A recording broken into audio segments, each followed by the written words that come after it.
వి gold trusted gold buyers. మీరు తాకట్టు పెట్టిన బంగారాన్ని విడిపించి ఈ రోజు ఉన్న మార్కెట్ ధరకు కొనబడును.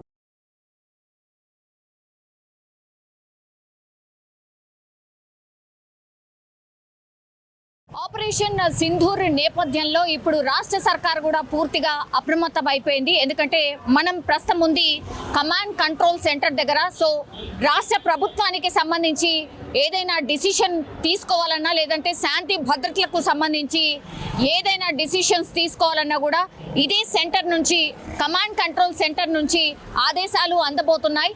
సో పూర్తిగా ఆపరేషన్ సింధూర్ ఇంప్లిమెంట్ అయిపోయిన నేపథ్యంలో ఇప్పుడు రాష్ట్ర సర్కార్ కూడా పూర్తిగా అప్రమత్తమైన పరిస్థితి అయితే కనిపిస్తోంది. అన్ని డిపార్ట్మెంట్స్, అంటే శాంతి భద్రతలకు సంబంధించిన డిపార్ట్మెంట్, అట్లాగే ప్రభుత్వ ఉద్యోగులు ఎవరైతే ఉంటారో వాళ్ళందరి సెలవులను కూడా రద్దు చేసిన పరిస్థితి అయితే కనిపిస్తోంది. అండ్ అత్యవసర సేవలకైతే మరీ వాళ్లకు పూర్తిగా ఆదేశాలు అందాయి. ఎస్పెషల్లీ హాస్పిటల్స్ కావచ్చు, లేదంటే అనుకోని పరిస్థితుల్లో ఇంకేదైనా జరిగితే ఈ రక్త నిల్వలకు సంబంధించిన వ్యవస్థ కావచ్చు, వీటన్నిటిని కూడా అప్రమత్తం చేశాయి. అంటే రక్త నిల్వలను సంబంధించి పూర్తిగా పెంచుకోవాల్సిందే. అట్లాగే అత్యవసర పరిస్థితులు ఏర్పడితే హాస్పిటల్ బెడ్స్ అన్ని కూడా సిద్ధంగా ఉంచుకోవాల్సిందే. ఇది క్లియర్ కట్గా ఆదేశాలు అందించిన పరిస్థితి అయితే కనిపిస్తోంది.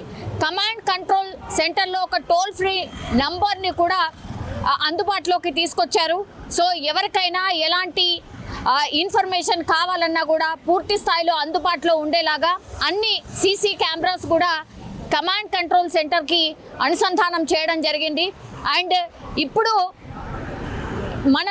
అంటే దేశవ్యాప్తంగా ఉన్నటువంటి ఈ ఉద్రిక్త పరిస్థితుల నేపథ్యంలో ఎక్కడ ఎప్పుడు ఏం అవసరం పడుతుందో తెలియనటువంటి పరిస్థితి. సో హోంశాఖ నుంచి కూడా, లేదంటే దేశవ్యాప్తంగా కూడా హై అలర్ట్ జోన్స్ కొన్ని ఉన్నాయి. అందులో మన హైదరాబాద్ కూడా ఒక హై అలర్ట్ జోన్గా ఉంది. కాబట్టి కొన్ని సున్నితమైన ప్రాంతాలు కూడా మన దగ్గర ఉన్నాయి. కాబట్టి వీటన్నిటి నేపథ్యంలోనే ఇప్పుడు ప్రత్యేక నిఘా కావచ్చు, భద్రతకు సంబంధించి కావచ్చు, పూర్తిగా తమ ఆధీనంలోకి తీసుకున్నట్టే కనిపిస్తోంది రాష్ట్ర సర్కార్ కూడా.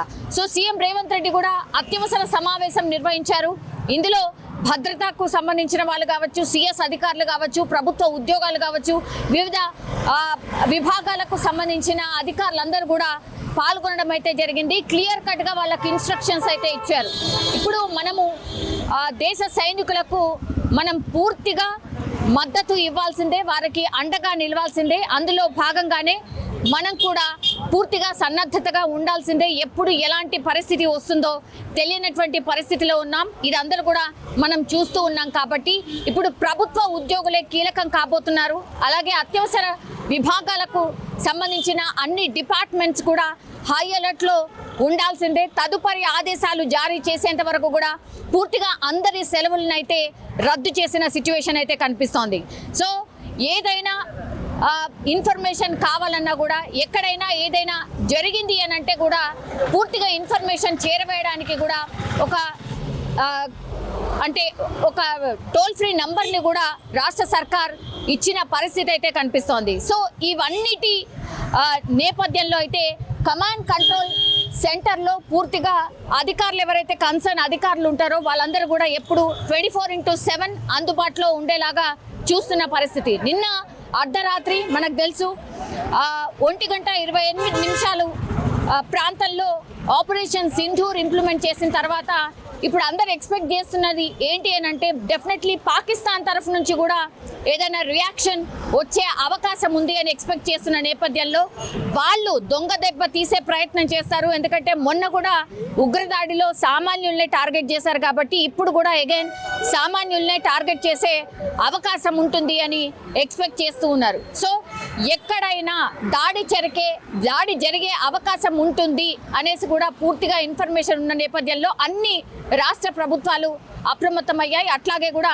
మన మంత్రులు, అధికారులు, అట్లాగే అందరూ కూడా ఎప్పుడు అందుబాటులో ఉండాల్సిందే. విదేశీ పర్యటనలు ఎవరన్నా వెళ్దాం అనుకున్నా కూడా వాటన్నిటిని కూడా రద్దు చేసుకోవాల్సిందే అని కూడా చెప్పారు. అట్లాగే క్లియర్ కట్ గా కొన్ని ఇన్స్ట్రక్షన్స్ సోషల్ మీడియాకి కూడా ఇచ్చిన పరిస్థితి కనిపిస్తోంది. అనవసర ప్రకటనలు చేయొద్దు, అట్లాగే పాకిస్తాన్, బంగ్లాదేశ్ వంటి దేశాల నుంచి ఎవరైనా ఇంకా కూడా అనధికారికంగా ఉంటే మాత్రం తక్షణమే వాళ్ళని అదుపులోకి తీసుకోవాలంటూ కూడా పోలీస్ డిపార్ట్మెంట్ కి ఆదేశాలు జారీ చేసిన పరిస్థితి కనిపిస్తోంది. 24 గంటలు ప్రజలకు అందుబాటులో ఉండాల్సిందే, టోల్ ఫ్రీ నంబర్ ఏర్పాటు చేయాలి. అట్లాగే కమాండ్ కంట్రోల్ సెంటర్లో పూర్తి స్థాయి సమాచార వ్యవస్థను ఏర్పాటు చేసుకోవాల్సిందే. శాంతి భద్రతలకు భంగం కలిగించే వారిపైన కూడా కఠినంగా వ్యవహరించాల్సిందే అని కూడా పూర్తిగా ఆదేశాలు జారీ చేసిన పరిస్థితి కనిపిస్తోంది. అండ్ ఇవన్నీ అత్యవసర విభాగం కిందకే వస్తాయి. అట్లాగే ఆహార నిల్వలకు సంబంధించి కూడా కొన్ని సూచనలు ఇచ్చారు. ఆహార నిల్వలు తగినంత ఉండేలా చూసుకోవాలని కూడా చెప్పినటువంటి పరిస్థితి. సో అన్నిటికీ ప్రిపేర్ అయి ఉండాల్సిందే అనేటువంటిది క్లియర్ కట్ గా సీఎం రేవంత్ రెడ్డి కూడా అందరికీ ఆదేశాలు జారీ చేశారు. సైబర్ సెక్యూరిటీ మీద పూర్తిగా అప్రమత్తంగా ఉండాలని కూడా చెప్పిన పరిస్థితి. ఫేక్ న్యూస్ పై అప్రమత్తంగా ఉండాలి. అంటే అనవసరమైన వార్తలు స్ప్రెడ్ కాకుండా, ప్రజలు ప్రాణిక్ కాకుండా చూడాల్సిందే. ఇట్లా ఫేక్ న్యూస్ వల్ల ప్రజల్లో ఒక ఆందోళన పెరిగే అవకాశం ఉంటుంది. ఫేక్ న్యూస్ ని అరికట్టడానికి కూడా ఒక ప్రత్యేక సెల్ ని కూడా ఏర్పాటు చేయాలని ఆదేశాలు అందిన పరిస్థితి. సో ఈ రాజధానిలో ఉన్నటువంటి 3 కమిషనరేట్లు ఏవైతే ఉన్నాయో వాటన్నిటికీ సంబంధించిన సీసీ కెమెరాలను కమాండ్ కంట్రోల్ రూమ్ కు అనుసంధానం చేయబోతున్నారు. సో అన్ని జిల్లా కేంద్రాలతో పాటుగా సున్నిత ప్రాంతాల్లో పూర్తిగా అప్రమత్తంగా ఉండాల్సిందే అని కూడా పూర్తిగా ఆదేశాలు అందాయి. అండ్ హైదరాబాద్ లోని ఈ విదేశీ రాయబార కార్యాలయాలు ఏవైతే ఉంటాయో వాటిని కూడా కొంత భద్రతను పెంచుకోవాల్సిందే అని కూడా ఆదేశాలు అందాయి. అట్లాగే ఐటీ సంస్థలు, అంటే ఎస్పెషల్లీ మనకు ఐటీ సంస్థలు అని అంటే హైటెక్ సిటీ, గచ్చిబౌలి అటువైపు కదా.